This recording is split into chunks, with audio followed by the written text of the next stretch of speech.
Welcome to the TFO podcast, where guests get to give their thoughts, feelings, and opinions on a variety of subjects.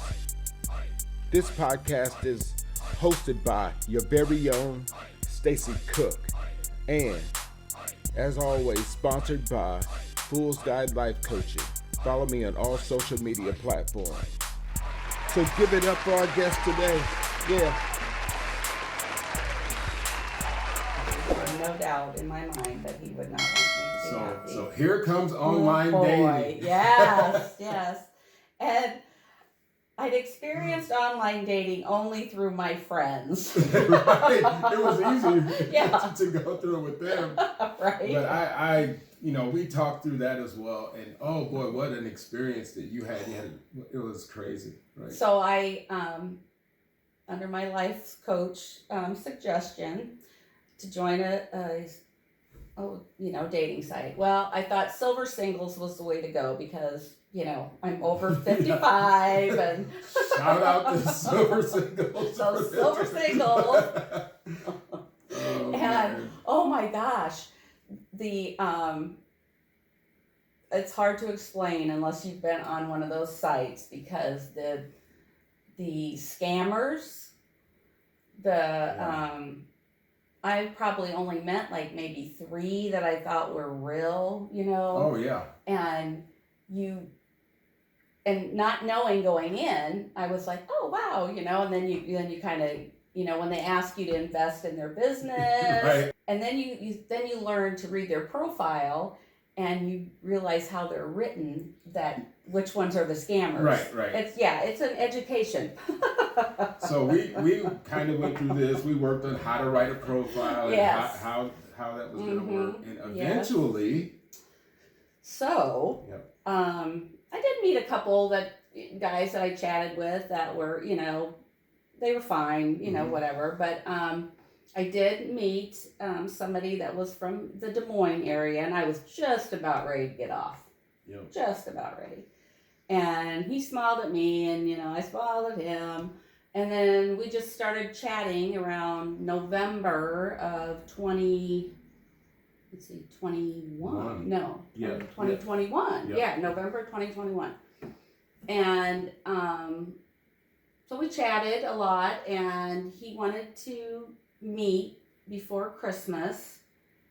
And I said, okay, we'll do it. And then the closer it got to the holidays, it was like, I told him, I said, you know what, I'm still processing. I'm still kind of broken over this. I'm still, I've got some healing to do yet, and he was so understanding. He was recently divorced, maybe a year. And so we decided to kind of put it off till January. He is a smart man. Yeah. He is. He could have reacted way differently to that, and he did not. He was very supportive. Yes. Yep. He acted like he was concerned about me, and it's just an overall nice guy. Yeah. So we met at the Tin Roost in Iowa City on January 8th of 2022. Yes. And he was a super nice guy. Had a lot of fun.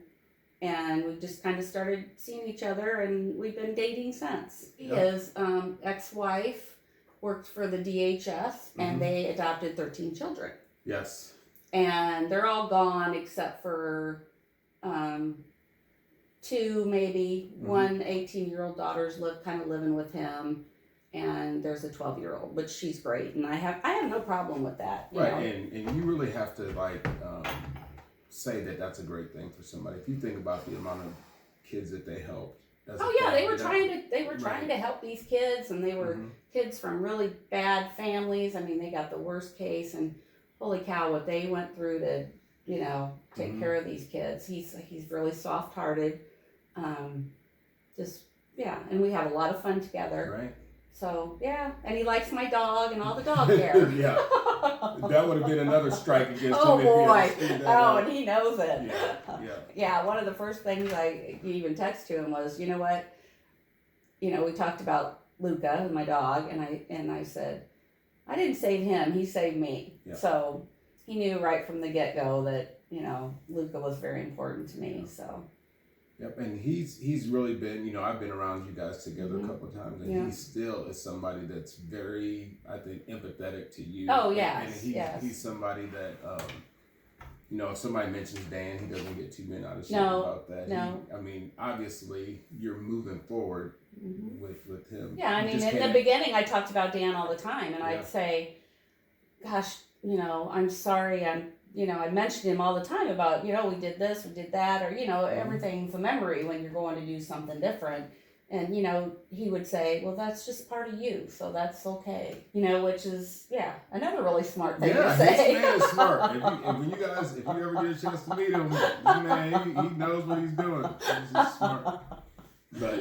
So now your life is, I think, moving in a good direction. Yes. If you were to ask so me. I am back to work every day. I go in every day. I might not stay 8 hours, but I go home and get my laptop out. I go home because I don't like to leave Luca more than 7 hours. Right. And it's not him really. It's me. I still get anxiety when I'm not with him, and I'm trying to do better. Like, I'm trying to go to business after hours without him. I'm trying to get out and do a little bit more.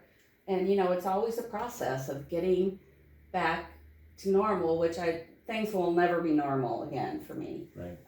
You just go through that huge loss, and it gets better, but it's still hard. One of the reasons why I wanted to do this interview is because we both know people that are going through this. They might be a little bit further behind where you are, but they have their own issues as well. And it's good to see somebody that has gone through this stuff and they're actually, moving on. And did I ever think that I would go through something like this? No, because Dan we called him the freak of nature because he was just tough. But I look back on all his health issues and, all that, and you think, and he did live a hard life, living in a communist country, that was hard, and he worked hard, but I never thought he would live till he was old, right? But I didn't think he'd go with that, and he was 57. What does the rest of your life look like now? It seems to be on an upward trajectory. Well, I've kind of decided my house is for sale. I kind of think that my house is big and I can't take care of it. So I'm going to sell it. And I have a smaller place in mind that I would like to buy. And so I just need to sell mine and move on. And, I think that will include my friend from Silver Singles. What? Smart man. Man, he's smart. Yeah. He played the long game. Yeah. So he's, we're very compatible, and he's very different from Dan, which I think is good, in many ways. Right. So, it's been good. Yeah, it seems like, from the outside looking in, the things you guys do are different than the things that you and Dan did. Oh, and exactly. You guys used to do a lot of different things, but it seems like you guys have found a totally different set of things to do, right? Yeah. Like I said, it's different. There's never any comparison between the two, which I think is a really good thing, because I'm not sure, if I met a 6'9" tough guy again, I'd think, you know what I mean? I don't know, Joel. So and I think because he is different, that he's perfect for me. Ooh, that's on tape too. Uh-oh. That's on tape. So I sucked it out of her. You should be happy. Dang. You owe me one. I haven't said his name, no, so I'm trying not to. It's too late. It's too late. You owe me a drink to get that out of her for sure. So we kind of have the same long-range goals. Yeah. And I am a cougar because he is a year younger than me. He's a baby. He's a whole year younger than me. I know, right? You know what? But I did get a chance to work with him in a work setting as well, and he knows his business. Yeah, he's able to separate those things from you guys' relationship, all of that. Yeah. So I have to say that Stacy's life coaching got me to to where I am today. I mean, I'm not really sure where I would be if you wouldn't have said, okay, here's our goal. You're just going to come into the office. Show up. Come into the office. Hand out some food with me. We can do that. But you are right with, and I did talk to that therapist that came to work that I'm still, it's out here in front of me, and then people kind of forget about it. Right. And, and she was like, just do what you have to do, cry when you need to cry. Yeah. Do whatever, don't worry about what the other person thinks. And I think was pretty good advice. At some point, it's about you, right? Right. Your own mental health and how to manage it. So I think you did great, and we're here. I think, I've helped a lot of people in a lot of different ways, but by far, this is the most successful client that I've ever had. It's crazy. Your whole life has changed. Yeah. It positive has, in a way, positive way. I mean, going from the tragic that I had, I couldn't imagine to be where I am now. Yeah. It's really, so for anybody that's kind of gone through that, it does get better.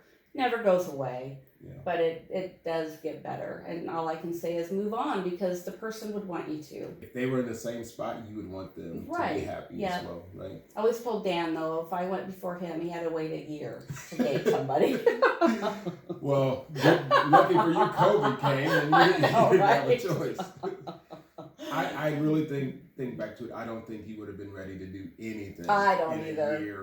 I know. There's no way. I know. So. Well, we used to, joke about it, and I recommend Stacy Cook as your life coach. There you go. Thank you. What a commercial. That's a great drop right there. So thank you, Chris. It took us a long time to get to this, but I'm glad we had a chance to do it. Me too. You're a good friend. Thank you. Yeah. Same. All right.